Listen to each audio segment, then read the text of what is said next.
Welcome to the Third Wind channel. Today we're going to be doing another Riverdale video, and it's going to be about the sets and locations of Riverdale. So putting in a tier list things like Pop's Chocolate Shop or the Andrews House or Pembroke, and we're going to be putting them from S to D.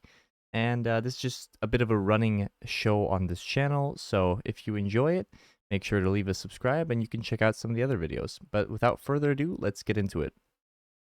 Up first, we got Le Bon Nuit. And I think Le Bon Nuit is at least an A. I think the vibe, and at first I thought it was a little cringe, but the vibe is pretty cool here, and it does set the show's mood in a completely different direction. And the whole kind of mock tale thing is interesting. And then the gambling happens, and it's sad to see that it's kind of disappeared in season 5. Moving on, we have the Pembroke. Kind of a bad image, but it is the Pembroke. I think this is also an A. I really like this apartment. I like how Hiram has his own space and his desk, and how many confrontations we get here. We get attempted suicides here. Oh, no, sorry. Attempted killings, murders here, and I don't know. I like this apartment. It looks cool. And it comes with this huge reception as well, which is nice. Moving on, this is Thornhill. So this is the one that burnt down. I think I throw Thornhill in like probably S.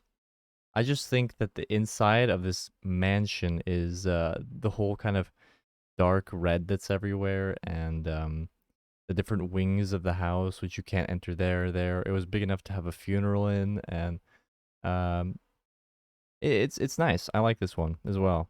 I don't know. It's hard to kind of describe why you like something. It's just a very nice atmosphere and a great place to film. Moving on, we have Thistle House, which is the house they move into after Thornhill burns down. And I like this one. Almost, I can't notice a difference in terms of the interior. I like it quite a bit. It's less grandiose, but I still love it. And I think I'd put it in A tier. And when the doll of Jason, or no, the third twin is or the triplet is haunting the house, and we get to see all the different places, and then there's the chapel for the blossoms, and I think all that was quite well done, and I actually enjoyed Thistle House as well. Then we got the Blossom family farm deal where we see Clifford hang himself, and yeah, this can go as a solid B. Nothing, or C. This, I guess I like the kind of eerie vibe, but they could have done something slightly more exciting, like why are the barrels exactly there? I don't know. This is a C. This one makes less sense to me, and we never really understand where these places are in relation to each other. Or at least I don't. Moving on, we have Centerville, which we get this kind of eerie town. I'd say it was all right. It reminds me too much of like a Hollywood set, which I don't think it is, but it reminds me of something like I'd see in Walking Dead, so that brings it down a little bit. A little too remote. Then we got, this is Riverdale High, I think. Riverdale High as a whole, I think is, I like Riverdale High. I'd say I put it just above Thistle House. We get the gym in here with it, where the cheerleaders train. We get all these classrooms, the locker rooms. We get plenty of encounters here. Most recently, the escaped prisoners. And then this is where the Midnight Club came together. This might just be an S. Probably my favorite so far, actually. It's because we just get so much here. We get the hangout spot for our core 4. Most episodes feature Riverdale High, so I think, yeah, it's an S for me. Next, we got Sunnyside Trailer Park, which is personally my first D. We never really get to experience kind of the greater Sunnyside Trail Park. We don't get to see other trailers so much, and I don't know, this place, it always just felt a little bit off to me, so I'm putting that in the D. And then Jughead's trailer, I quite like this one. I think it's a solid B. The inside of it is actually quite homey, and I can understand why Jughead was so attached to it. Moving on, we got Dilton's Bunker, which is an absolute S. You know what? I think I've been a little too kind with these S's. I'm going to move these down to A.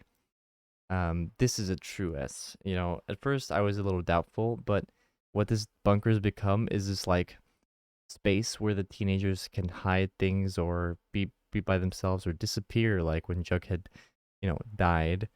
Um, or they had to hide Tall Boy's body, or they could play Griffins and Gargoyles. It's just this space which everyone would want, which is this completely, you know, unregistered space which you can use. And then we approach my personal favorite location of the show, which is Pop's Chocolate Shop.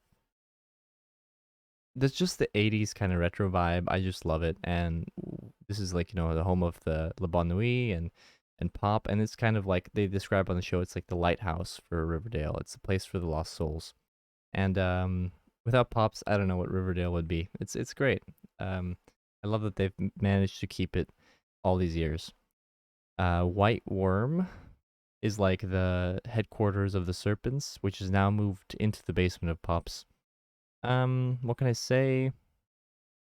I'd say it's like a B, high B. Maybe we move it. No, I think a B is appropriate. Never really um gotten this place like a walkthrough of this place like we have Pops or the bunker or Le Bon Nuit. It just doesn't feel quite fleshed out, and um it's all right. That's all I can really say there. I think the episode where we get the most of this place was the one where Betty does the snake dance. So it's all right. Then we got Lodge's Lodge, which is another B. This is a place where everyone would want to go in the summer as a summer house. It just looked really nice. And it's even got a panic button in the bedroom, so that's cool. And yeah, great lodge, honestly. Southside High. This place, like if you see the full image of the school, it's massive. It looks just as big as a Riverdale High. Um, what can I say? We don't get as much of it, but it looks a little bit trashy. On purpose. I think it's deserving of like top of B. I think it's still cool, and when they put up a stand there, it's the memorable moment of the show, and I don't have any complaints. So middle of the road, average. The prison, Shawshank Prison. Um, this can also go at the top of B. I think that they chose a very appropriate prison, and also I'll count in the pool kind of boxing place for this. And once you count that, I think it deserves to be an A, because it does kind of successfully capture the kind of what it would feel like to be in a prison, and there's a very memorable scene, for example, when the cheerleaders come, or the Veronica visiting Archie, and I don't know. I think that they did the prison quite well. Betty's house. This is another S. This is the only house, or actually, like I don't know, like I guess I'll pull up Andrew's house as well. I'm gonna put that at the top of A.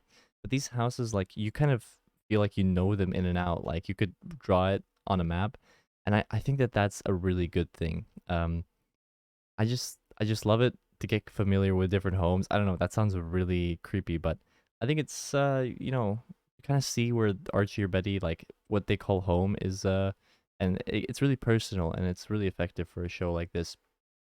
So I do really like these locations, and I love how they face each other in the show, window to window, for the whole girl next door thing. So yeah, these places are great. Love them. Moving on, we have Stonewall Prep, which we don't really focus on the outside of it, but the inside of it is a step up in terms of pretentiousness from Riverdale High. Is it better? I'd say it's somewhere like in between Riverdale High and Southside High. I think it is cooler, and I like the whole dorm room aspect of it. But and the classroom is nice, where he jumps out the window. Um, yeah, about a B. It was quite exciting of a place. Moving on, we have the Maple Club, which yeah, this is like a perfect C, like top of C. I just we don't get. I don't know. At least I don't get the vibe. This is a super cool place, or maybe we don't just see enough of it, or I don't know. The vibe makes me very uncomfortable. it's not a place that I would go to. Moving on, we have the Riverdale Register, which now that I think about it, we haven't seen for a very long time. Um, Probably because it got, oh yeah, it got sold, right? Yeah, this is another C, I think. I'm gonna throw Centerville into D actually, and yeah, that's fine. Moving on, we have the Twilight Drive-In, which is just your regular old drive-in. I give this the top of C because we did get some intense scenes there, and I like the kind of romantic vibe, I guess. Moving on, we have the Sisters of Quiet Mercy, which to me is another S. Just this absolute fortress for madness, whether it's the farm or nuns or what it is. And it's also what the space was used for, and the Gargle King and all this. It's a really eerie place. It reminds me of American Horror Story Season 2, The Asylum, which it pretty much is. It's like an asylum. Um, yeah, no, really creepy. I like this place. Big building. And last but not least, we have Sweetwater River and everything surrounding it, the forest and everything. And I just have to give this an S. I might as well just, I do like Betty's house more than Archie's, so I'm gonna keep this here. But Sweetwater River gives you that refreshing kind of feel of nature and the water, and there's history behind it, and the whole town is kind of based here because of Sweetwater River, and then across the lake you get Greendale, I think it's called. So it is this geographical location, and I don't know. You remember those iconic season 1 scenes with Jason and all that, and him trying to escape to the other side to Greendale. So it's reminiscent, and I like it because it's one of our only real nature areas, which I like to see. So that's my list. Let me know what your favorite places are and what your least favorite places are. And if you enjoyed this video, you might want to check out our other Riverdale videos, like the Riverdale character tier list or the ships video. And yeah, if you like the video, subscribe. Moving on, that's my list. So thank you everyone who's watched so far, and I'll see you guys soon.